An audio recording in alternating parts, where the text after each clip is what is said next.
Въвежда се n, то е цяло положително число и е страна на квадрат. Този път обаче няма да отпечатваме квадрат запълнен с някакъв графичен символ, а просто ще отпечатваме някакви числа, за да видим как се опазва този квадрат. Значи нашия квадрат в първия случай при n равно на 4, какво се иска от нас? От нас се очаква да отпечатаме един квадрат, който изглежда така. Това е отначало програмата може да направим така, че да не отпечатва точно квадрат, но да речем да отпечатва в тази последователност цифрите, за да стане една до друга.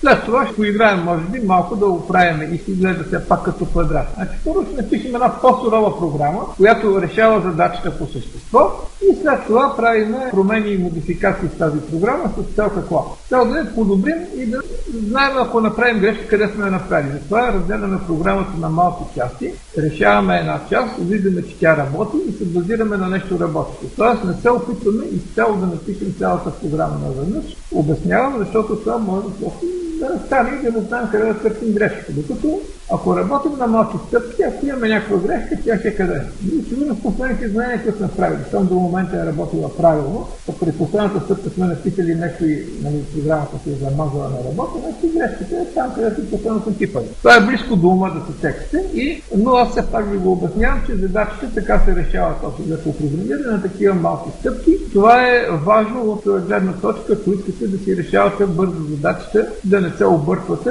и да не се планирате, примерно когато имаме, хайде да речем, при мен ще имате някакъв тест, на който ще решавате практически задачи на компютър, но някъде може да се случи в университет нещо друго, да фактически изпитване или нещо друго, да напишете някаква програма, не много сложна, по мнението на преподавателя, но за вас може да е сложна просто. За него може не много сложна, но за вас да е сложна.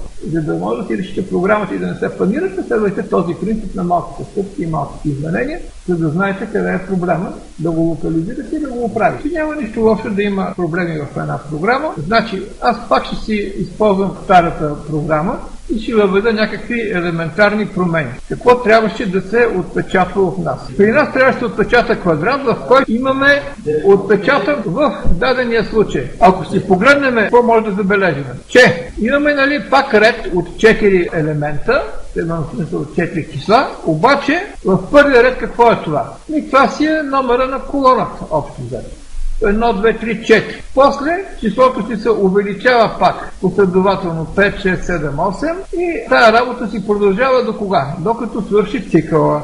Имаме си една променлива, примерно, ще кръстим старт, която има какво? Това ще ни е първото число, което има стойност 1. Затова казваме на 5 ред, че старт има начална стойност 1 и на всеки път, като отпечатваме реда, няма да отпечатваме звездичка, а какво ще отпечатваме? Ще отпечатваме стойността на старт и след като отпечатваме текущата стойност на старт и увеличаваме с единица, ето пише тук 2 плюса, else какво? Не ни трябва, защото нашия ред е точно по този начин направен, т.е. 13 и 14 ред ги махам, винаги ще се отпечатвам стойността на старта в реда и когато реда ми се изчерпи, т.е. когато ми свърши цикъла на 10 ред ми свърши, ето го, вижте го, цикъла на 10 ред се състои само от един цял, който е на 11 ред, аз с 12 ред какво ще направя? Ще се отпечатам начало на нов ред и ще продължа да отпечатам старт, докато свършат двата цикъла, които един в друг. И чакам в крайна сметка да си получи един що-годе добре написана програма. Хайде сега да видим какво сме постигнали. Казахме, че тук ще е малко по-забутана и замачкана версия на програмата. Няма да работи толкова добре и да видим дали сме постигнали правилен резултат. Хайде сега заедно да въведем какво казахме 4 и да видим какво ще ни се отпечата. Излезна ни 1, 2, 3, т.е. излязаха ни такива непълни редове. Защо? Защото в вътрешния цикъл, да, ние печатаме с променлива дължина редове и това не ни трябва. Т.е. във вътрешния цикъл на 10 ред няма да сме за по-малко от К, а за по-малко от N ще сменим условията, за да стане цялостно квадратче. И след като видяхме и си разбрахме грешката, която сме забравили просто да променим от старата програма, хоп, какво се получи? Получи се това, което общо трябваше да се получи. Само че е много нагъчкано и най-красиво. Имаме един ред повече. Да, точно така. Да, в първия цикъл, за да имаме n реда, трябва и това да оправим. Браво. Имаме n равно на 4. Хоп. Сега вече имаме 4 ряда с по 4 елемента вътре, наистина малко грозничко напечатани, но за да си разкрасим естетично нещата, сега ще правим една втора версия на програмата, която е козметични промени. Тоест реда да се отпечата така, че всяко число да взема две позиции. Трябва да вложим тази логика при отпечатването на реда. Тъй като ще влагаме тази логика при отпечатването на реда, ето сега тук правя по-красивата версия на програмата, аз трябва да проверя променливата I дали се състои от една или от две цифри. Какво значи това? В смисъл не I, а start, дали е от една или от две цифри и в зависимост от това трябва да се провери. Трябва, за да отпечатваме променливата, значи ние в зависимост от старт винаги трябва да отпечатваме две позиции, но в зависимост от стойността на старт или ще отпечатваме старт, или ще отпечатваме едната цифра, която е на старт, с един интервал. Значи на 10-ти ред for оператора тялото му какво ще бъде? Ще бъде една проверка. Проверките знаете, че се правят с цифр оператор и ако старт е по-малко от 10, т.е. ако старт е от една цифра, ще имаме логиката, ще имаме запрограмирана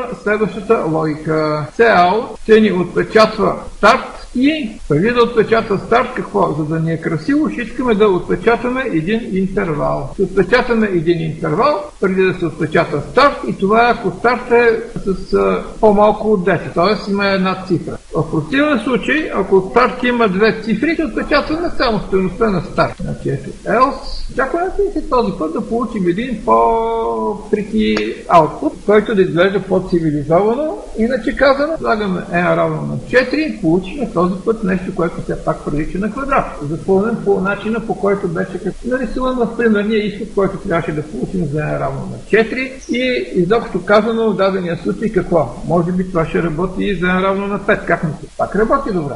И направили сме една програма, т.е. имаме алгоритъм, който е универсален. Едно от свойствата на алгоритъма да се прилага за различни случаи, в зависимост от сложните данни или има въпрос.